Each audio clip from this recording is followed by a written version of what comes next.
জীবনটা বদলানোর সুযোগ, জিন্দিগিটা গড়ার সুযোগ মাহে রমজান। এই মুহূর্তে সারা পৃথিবীর লক্ষ কোটি কোটি মুমিনের জবানে এক নাম মাহে রমজান।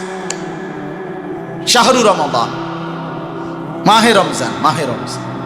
আসবে কখন রমজান, উঠবে কখন চাঁদ, কখন রাখবো রোজা, কখন করব সেজদা, আবার কখন ইফতার করব, আবার কখন সাহারি খাবো, আবার কখন তারাবি পড়ব। হায় কি মজা না, কি মজা না। আমরা স্বপ্ন দেখি আবার কখন হারামের তেলাওয়াত শুনবো। আল্লাহু আকবার। এজন্য আল্লাহ তৌফিক দান। মাহে রমজান এই মুহূর্তে মুমিনের আকাঙ্ক্ষা শুধুই রমজান, শুধুই রমজান, শুধুই রমজান, শুধুই রমজান।